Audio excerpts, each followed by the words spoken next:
Brilliant. Thank you, Erica, and thanks, Eric, for super interesting talk on that. Look, so I'm an economist at RMIT University, which set up the world's first business school research center into blockchain in 2017. I'm also here representing Agoric. I'm one of the advisors on the Agoric smart contract platform, and also a board member of the Digital Cooperation Foundation. So I've got sort of three sort of hats on here. What I'm going to talk about is the BUIDL in BUIDL Asia. For most of what we're going to be talking about at this conference is tech building, right? Software and code and so on. I want to just focus on a high-level overview that's going to pull us back to a sort of multi-decade view on building economies. Because the thing about the blockchain space is it's this weird mix of software and tech and code that you used for building economic systems. It's economic systems and software systems combined. I want to just focus on the economic systems part and just sort of try and present to you a view of what this looks like beyond just tokenomics or crypto economics, the sort of game theory mechanism design, how do we put incentives into these systems? But to actually ask the question, what do the economies that we end up building look like? And I mean, this is the work I do, the area I focus on. And I want to start with just an observation that you might not be aware of. It's one of these things that once you think about it, it's obvious, but it's not immediately. Economics, once upon a time, didn't exist. It was invented, and it was invented mostly by a guy called Adam Smith.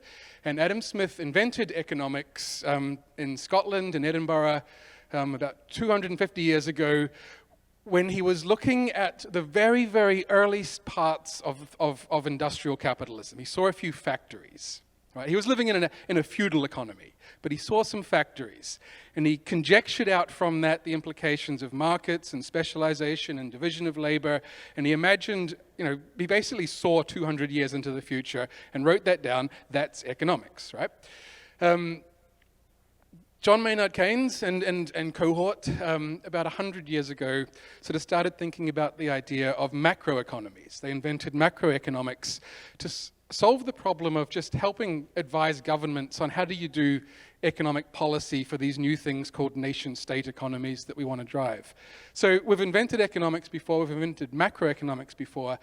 What I want to present to you is I think we need to invent digital economics for digital economies. We've got some of the parts of that we can launch. So that's the context of today's talk. The motivation for it actually came from Dean Tribble, who about 6 months ago asked me a question that I couldn't answer. And that was, we've all got the sense that the projects that we're building, we can see what they look like if they get a little bit bigger, 10% bigger, 20% bigger, maybe 100% bigger. Eric's talk before was sort of showing that we're dealing with some fairly large fluctuations in these things. But the question he asked was, well, what happens when these blockchain projects, infrastructures get 1,000 times bigger? Like, what happens when that happens? Because that was the Adam Smith question. He saw a couple of factories around Edinburgh and asked what would happen if an entire economy was built out of these things. And the short answer is we can use some economics to get there. We can go, well, the supply curve shifts outwards or the production function shifts upwards. But those models of dynamics are mostly designed to deal with small changes. They're not designed to deal with massive, massive changes. What happens when we bring on 13 million JavaScript developers? What happens when we get orders of magnitude shifts in the size of these economies on the inputs or the outputs? So we can use economics, price theory. We can go through and go, okay, the supply shifts and that causes a change in prices, and we can follow that logic through. We can do a fair bit of analysis, and all that's fine. We can do that. We can do more sophisticated analysis and start looking at second-order effects around learning and complementary resources and industrial organization theory. And the last 200 years of economics is more or less designed to answer those questions of what happens when we have new resources in an economy, when prices go significantly up or significantly down, what follows from that. So that's all pretty safe safe ground that we can reason our way through. The argument I want to give you, though, just as a sort of set of mental models to start thinking with, is we're transitioning from 250 years of an industrial economy. That industrial economy was after about 4,000 years of sort of feudal agricultural type economies. We're right in the middle of this process of evolving into a digital economy, and I want to try and get a sense of what that looks like. There's some obvious things we can say around digital is better, faster, cheaper. It lowers costs, and I'll talk about what that means. That's the first order effect. The more significant effect, the harder things to see, is what it does to knowledge and what it does to the underlying order of economies. So this is what I mean by Pax Digita, which I'll come to right at the end with what that means. But I think we're entering into a new global economic order that requires a new sort of understanding of how digital economies work, in which the huge benefit of digital economies is not just that they cost less and move faster. You get that for free. That's amazing. The huge benefit is what it does to knowledge. It enables knowledge to work far more efficiently and effectively, and that's where the massive wealth creation will come from this transition we're going through. All right, so digital economy, backstory. The standard way of thinking about this is economic evolution. That we have, over the last, we've had economies for about 5,000 years, give or take. For most of the early period, those economies were highly centralized, highly controlled, didn't really have markets. They had kings and top-down order. Just call those feudal economies. There's more complexity there. Then we had industrial economies. Industrial economies are when we had market systems ordering the allocation of capital, but we still had governments providing all of the underlying economic infrastructure, the record keeping. There's a lot of belief that where we're going next is post-industrial. My argument is that's wrong. We're not going post-industrial. We're going digital. Digital is the next phase of global economic evolution, not a sort of wishy-washy post-industrial service economy concept. So that's where we go. The name sort of digital economy comes out of a lot of consultants have proposed this as a way of thinking about economic strategy for your digital company, or a lot of the big international agencies talk about it, sort of World Bank and so on, as a way of asking the question, what type of regulatory environment do we need for digital economy? So that's the backstory of that. First sort of mental model, the transition from industrial to digital economies has two phases. We're through the first phase. The first phase was basically ICT. That was digital as communications technology. That we're 50 years at least through that. That was a massive fall in the cost of a thing, of a crucial thing, communication. That's where we're up to now. Call that the von Neumann age or the Moore age or whatever you want to call it. But ICT is the watchword there. Second digital age has just started. This is the Satoshi age. The Satoshi age, second digital age, is where it's economic infrastructure into the institutional stack. It's not an ICT story, it's an economic institution story where we have digital institutions going down. All right, let me give you some mental models for that. One way to think about this in the sort of capitalism, socialism, democracy story is that we've got ledgers, i.e. record keeping, centralized, decentralized. Capitalism and communism, centralized ledgers. Capitalism and communism separated by whether you've got decentralized or centralized economies. What is digital? Something else. Let me give you another version of that. My argument is that the digital economy, Pax Digita, is not a fork of capitalism, it's a fork of feudalism. Feudalism is basically decentralized administrative orders, sort of kingdoms. Think Europe in the early Middle Ages. That was decentralized economic orders. If you didn't like it and if you were powerful enough, you just left. Exit was how you dealt with that. What digital economies do is they overlay digital market systems on top of essentially a distributed administrative order. So I think I just propose that as a mental sort of way of thinking about that. All right, so that's history.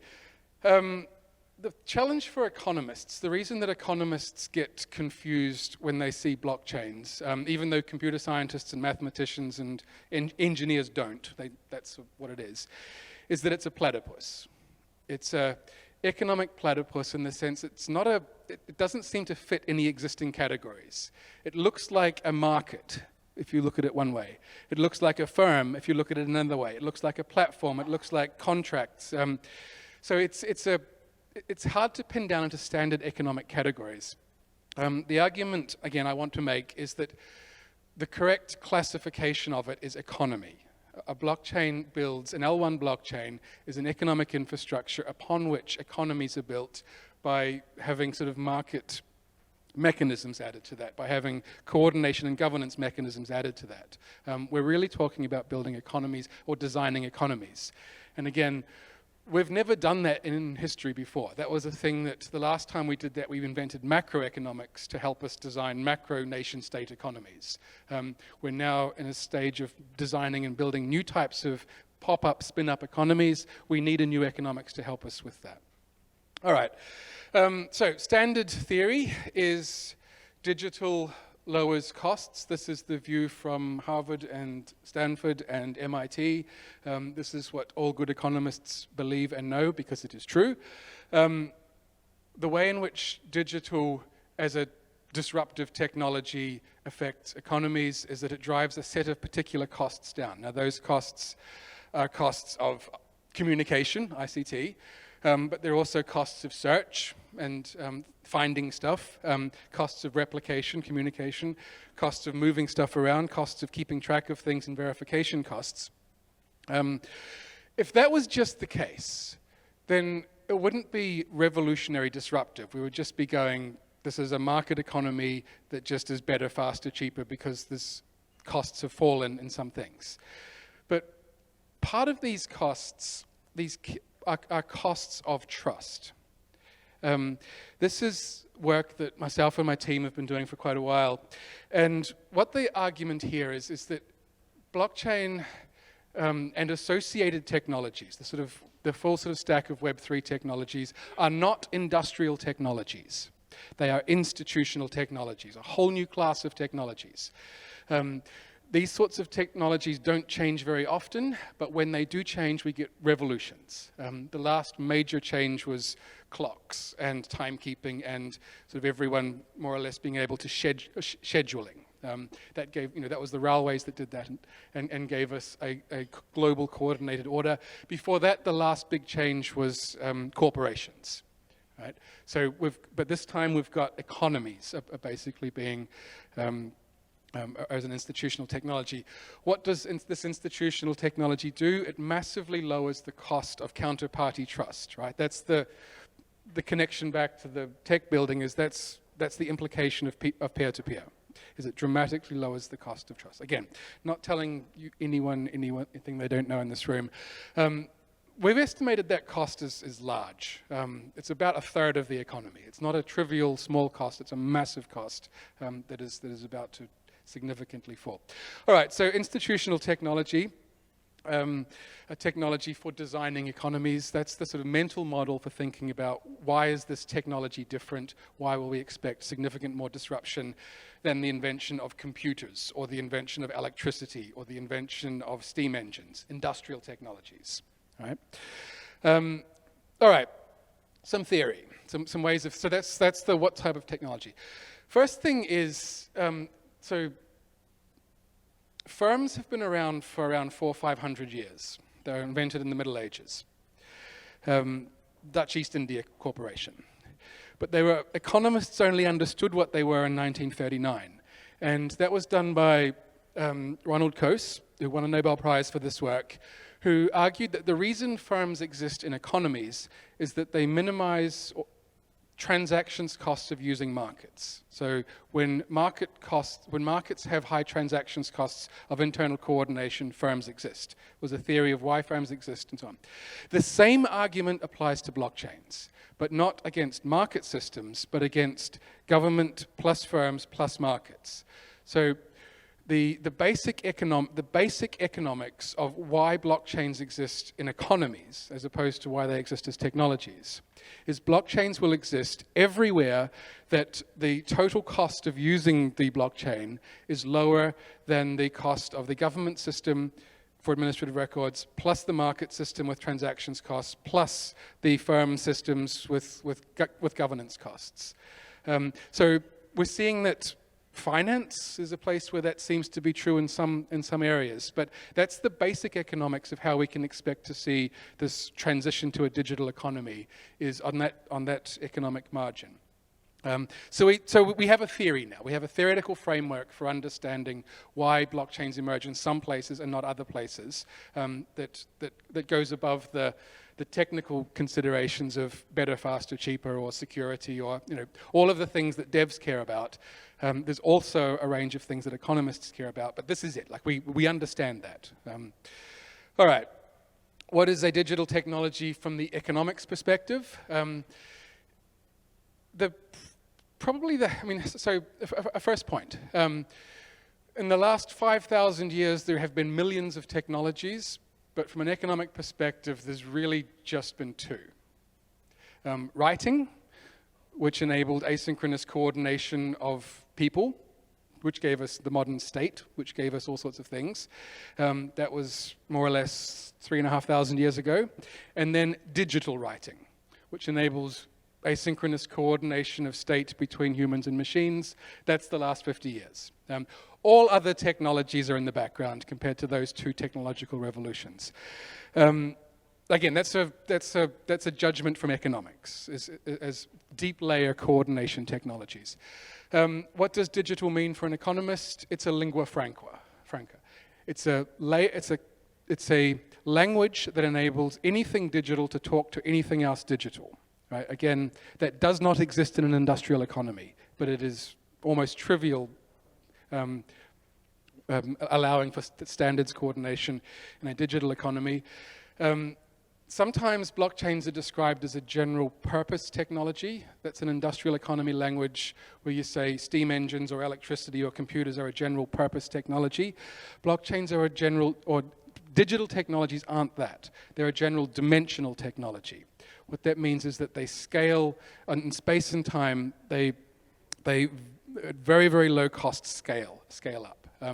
That's the lingua franca thing. So that gives us this gives us an understanding of why it's moving so fast, over and above the adoption issues. All right. So what does that? We put all that together. What does that mean?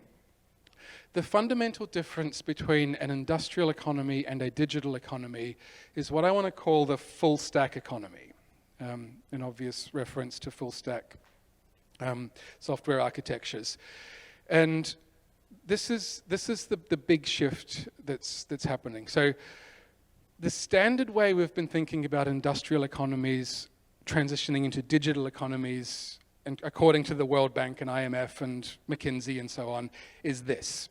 That we had industrial market economies, and then underneath we had economic institutions provided by government, and then the new thing is this new digital sector that's sitting up there, but the economic institutions haven't changed. What I want to argue is that is wrong. That model is wrong, fundamentally wrong. What it actually looks like is this. This is the transition from industrial to digital. And the big shift isn't what's happening at the top. It's not what's happening in the market space. It's what's happening down the bottom. A digital economy is a digital economic stack that is digital all the way down. It's digital at the level of the underlying registries and money and so on. Again, not telling anyone in this room anything they don't already know. But this, what I'm representing here, is this is the way the economists are starting to think about it. But if that's the case, we're measuring economies all wrong. We need the old industrial economy measures, sort of GDP statistics and so on, are just fundamentally misleading when it comes to measuring the dynamics of digital economies. We need new measures. Do I have them? I wish I did, but that's what we're working on, is trying to sort of develop that. So just that's the mental model of what a digital economy is digital all the way down. All right, value. How does digital create value? the basic mental model here is the same way that markets do, right? So digital creates value by lowering costs. That's the better, faster, cheaper, lower costs. But what it also does, and crucially the far more important thing it does, is it enables better use of distributed knowledge. That's the lingua franca, sort of digital connects everything to digital, the very, very low cost scaling. What that means is that someone here, someone there can coordinate at very, very low cost. That enables knowledge that is here and knowledge that is there, local information that is here, to be coordinated and used very efficiently and effectively. That was the entire logic of industrial economies. That was the insight that Adam Smith had, was to recognize that market systems coordinate local knowledge through prices, the price mechanism. Digital economies do the same thing, not just through the market mechanism, but through the entire coordination stack. That's the implication of it being digital all the way down. It's an abstract point, but this is the next 30, 40 years of global economic growth is coming from not the better, faster, cheaper, the ICT communications story. It's coming from better, more efficient use of global knowledge, or of distributed knowledge. That's a hugely powerful development economic story. It's a hugely powerful story about that. We'll give that a name. The classical economists referred to the early sort of growth of economies as the agricultural surplus, and then they had labor surplus. We'll call that the digital surplus. But that's where the value is coming from. It's coming from more efficient use of distributed local information and knowledge that otherwise wasn't being captured because it was too expensive to use. That was the Kosian story before. All right, digital fundamentally changes innovation. It changes how innovation works. Innovation in an industrial economy is a corporation, a firm, with a lab that needs to be publicly supported by government innovation policy, because otherwise you have market failure. It's a markets, government, corporation story. Digital innovation is all platforms, all the way down. So this is again, it lowers the cost of access to local information, which lowers the cost of entrepreneurship to discover opportunities in that information, provided that information and data is a common pool resource.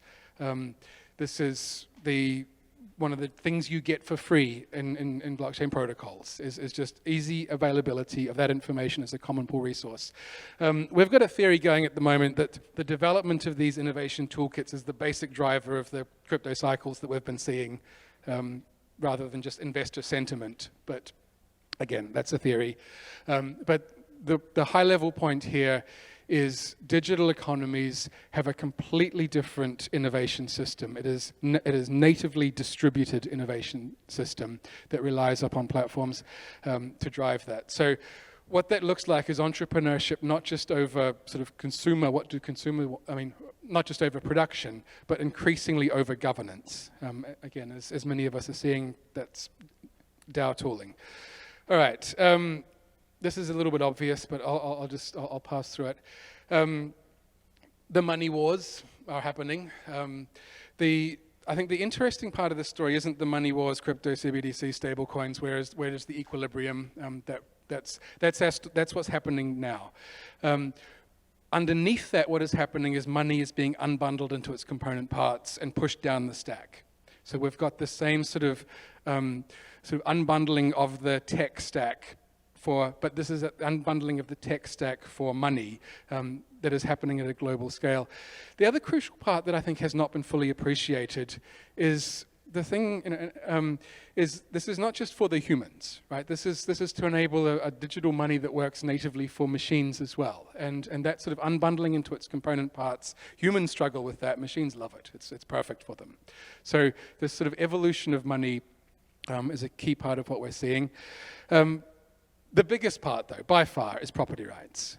The dynamic that we see into a digital economy is a digital economy fundamentally reinvents property rights as natively distributed, they're not centralized. That's what has shifted. That's the fundamental thing that has shifted.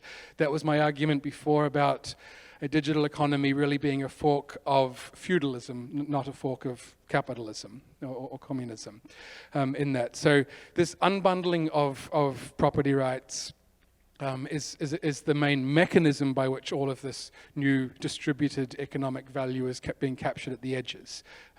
Therefore, smart contract platforms that can facilitate this unbundling of property rights are the basic engines of economic growth for the next few decades. That's sort of, Ethereum started that process, but we're still in the early days of doing this.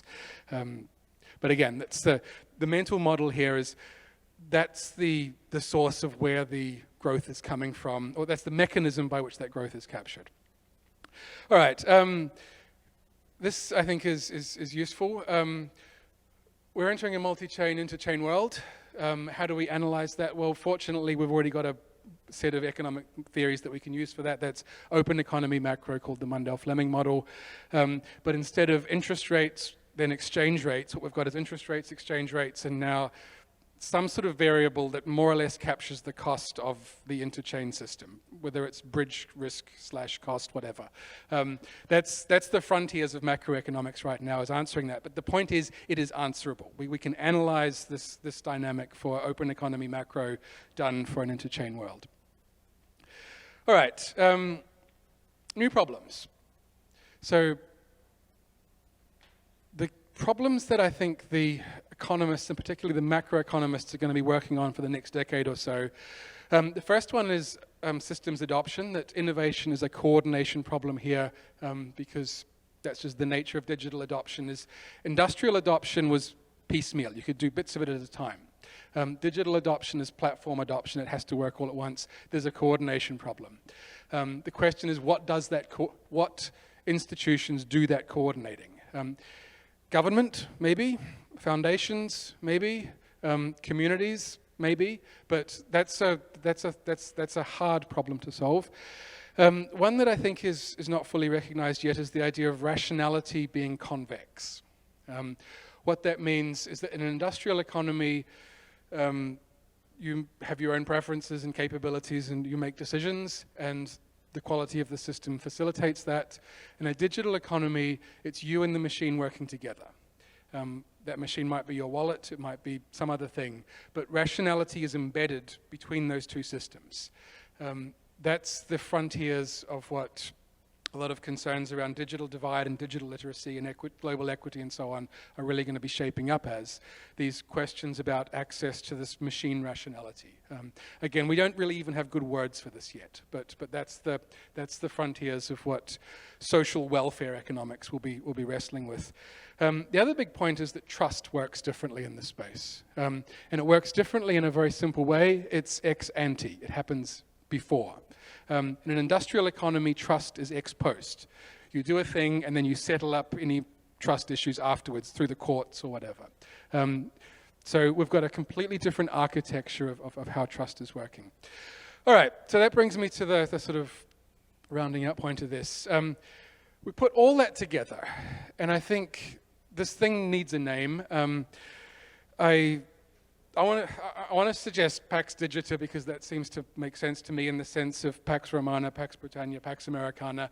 The idea of a hegemonic power providing order and peace. Traditionally, that hegemonic power providing order and peace was a powerful army and a state, or an empire, or a large government. For the first time, I think, in human history, it's now shifting to a network or a platform, right? That's the concept. Again, this is nothing we don't already know.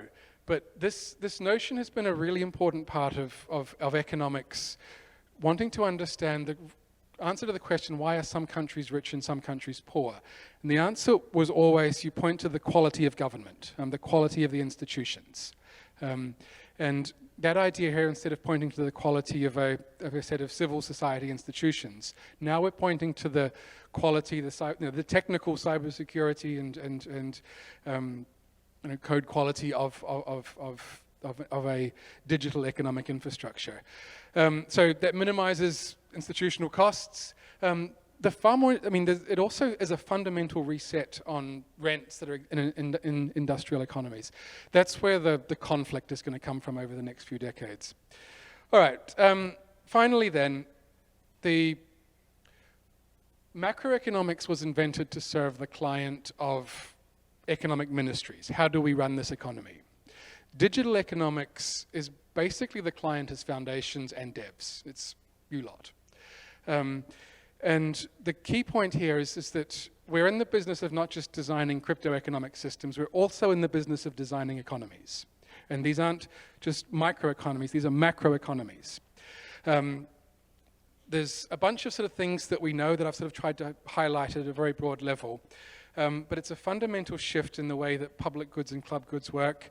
There's a lot more common pool resources here. Data, for instance, is a common pool resource. We've got very different platform institutions that toolkits are a far more part of the story than previously. The economics of bridges and interchain zones and the understanding of how we build those well, that's a key part of what foundations need to be developing.